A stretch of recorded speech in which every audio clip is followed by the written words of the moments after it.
Fox News decision desk can now officially project that Donald Trump will become the 47th president of the United States.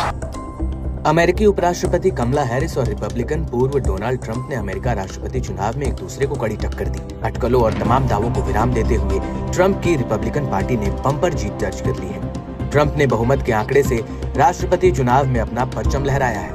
Trump ने अपने विरोधी कमला Harris के खिलाफ 277 वोटों से जीत दर्ज की। वहीं कमला हैरिस को कुल 226 वोट मिले। जीत के साथ ट्रंप ने अपनी स्पीच में साफ कह दिया कि वो अब अमेरिका को हील करने में मदद करेंगे। ट्रंप ने अपने समर्थकों को संबोधित किया। इस दौरान उन्होंने कहा कि हम बॉर्डर से लेकर हर जगह सब कुछ ठीक करने जा रहे हैं।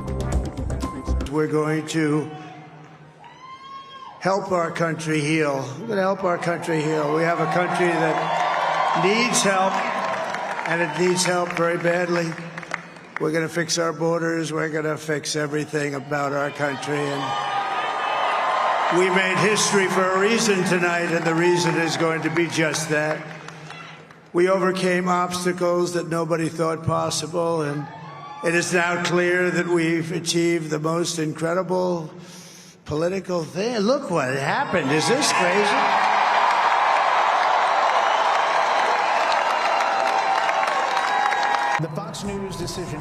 ट्रंप की जीत से और उनकी स्पीच से अब अटकलों का बाजार गर्म है, क्योंकि ट्रंप ने अपने चुनावी अभियान के दौरान कई ऐसे वादे और कई ऐसी बातें कही थी जो कि वाकई में दुनिया की अर्थव्यवस्था में बड़ा बदलाव कर सकती हैं, जिसमें रूस यूक्रेन युद्ध, इजरायल और हमास का युद्ध और अमेरिका की फॉरेन पॉलिसी को लेकर कई घोषणाएं शामिल थी। इस बार अमेरिका के चुनाव में भारतीय मूल के लोगों पर ज्यादा फोकस किया गया। मौजूदा संबंधों को देखते हुए ये कहना गलत नहीं होगा कि दोनों देशों के रिश्ते अब काफी आगे बढ़ चुके हैं। भारत और अमेरिका के रिश्ते में कुछ कॉमन है तो वो है चीन, जिसे दोनों ही देश अपने लिए बड़ा खतरा मानते हैं। प्रधानमंत्री मोदी और राष्ट्रपति ट्रंप की दोस्ती जग जाहिर है। दिवाली के मौके पर पीएम मोदी ने ट्रंप को अपने एक्स हैंडल से शुभकामनाएं भी दी थी। ट्रंप की जीत से भारत को टैरिफ के मुद्दे पर चर्चा करनी पड़ सकती है, क्योंकि ट्रंप के नेतृत्व वाला प्रशासन साफ तौर पर अमेरिका केंद्रित ट्रेड पॉलिसीज पर ही जोर देगा।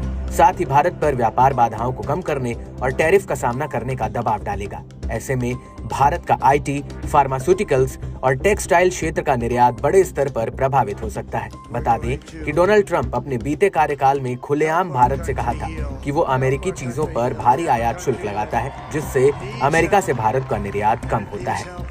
इसके साथ ही डोनाल्ड ट्रंप ने अपने पिछले कार्यकाल में चीन को लेकर आक्रामक नीति अपनाई थी। उन्होंने चीन को अमेरिका के इतिहास में अपने लिए रणनीतिक खतरा बताया था। ऐसे में चीन से मिल रही अमेरिकी चुनौती को देखते हुए उसके लिए भारत के साथ रिश्तों की अहमियत बढ़ी जाती है।